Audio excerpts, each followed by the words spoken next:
Hello, and welcome to today's episode of Financial Fridays. And today I'm going to talk about a topic that is not something people may generally like to talk about, but is a very necessary topic. And that is because most marriages end in divorce. That's just the facts of life. And the cause of the divorce is more often than not fights over money. So that means that in the aftermath of a divorce, you can have a messy financial situation. How do you begin to protect yourself and take steps to clean that situation up so that you're not crippled in your efforts to build wealth and gain financial freedom? Well, today I'm going to discuss 5 important steps with you, things that you should take care of immediately in the aftermath of a divorce. And I mean, as soon as the judge signs it, before the ink is dry, take care of these things. Number 1, cancel joint accounts. In the lead up, you may have taken care of this already, but if the judge caught you with these things open, they were probably frozen in place. So you want to cancel these immediately. Credit cards, bank accounts, anything joint. You don't want any liability coming back on you. And don't think, oh, they'd never do that to me. I still trust them, blah, blah, blah. BS. Get to canceling all those accounts because that can really come back to bite you in the end. Number 2, change beneficiaries. Obviously, unless the judge has stipulated that you have to maintain a life insurance policy with your former spouse as the beneficiary, you want to cancel that.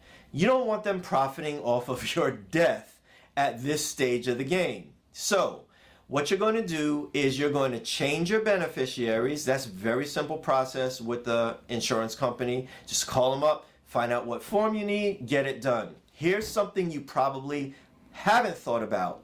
If you've been married a long time, you probably at one point made your spouse a beneficiary on your bank accounts.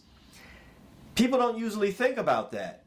So what you need to do right now is go back to your bank and any accounts that you have your former spouse on as a beneficiary, go back and change that. Take their name off of it.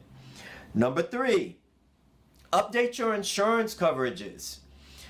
And also be aware of how your new status is going to affect your rates. You might think that, well, there were 2 drivers on the auto insurance, so now that there's only me, it should be less, and I haven't had any accidents. She or he was the one who had the accidents. Don't you believe it? I found out that a single person pays a higher rate than a married person. So, you want to know what you're in for as far as your new rate is concerned. Get that in place before you have to get the new coverage in place. Meaning, in most states, once a divorce process starts, the judge stipulates that you have to keep each other on your auto insurance policies because that's just the way it is. Once the divorce is done, you can now take that person off. Know what you're going to be paying when that happens and get it done as soon as it happens. Other insurance coverages that you'll need to take care of would be health insurance, updating your life insurance coverages, what new amounts might you want to put in place, what new policies might you want to put in place, which ones might want to cancel. All kinds of stuff. You may have been covered under your spouse's insurance before, so now it's on you to get that stuff. You really need to take care of this and don't delay on it because you'll be caught out there when you need it. It'll be too late at that point. Next, you want to build a cash reserve. When you were married, you could lean on each other for support if something happened. Now it's all on you. So building a cash reserve is now a priority. If you don't have your $1,000 beginner emergency fund in place, that is an A1 priority. Get that done. Then you want to increase that to 3 to 6 months of living expenses, and then you want to eventually increase that to 6 to 12 months of living expenses. You might say to yourself, how do I do that? Especially in the aftermath of the divorce where I had to pay for a lawyer, I got all of these debts and all of this stuff. Well, don't worry. That brings me to point number 5, and that is you want to generate additional streams of income, thereby boosting your overall income. So what are you going to do? Maybe that means changing careers. Maybe that means getting a second job. I've done that. Maybe that means asking for a raise. Maybe that means starting a side hustle with a multi-level marketing company.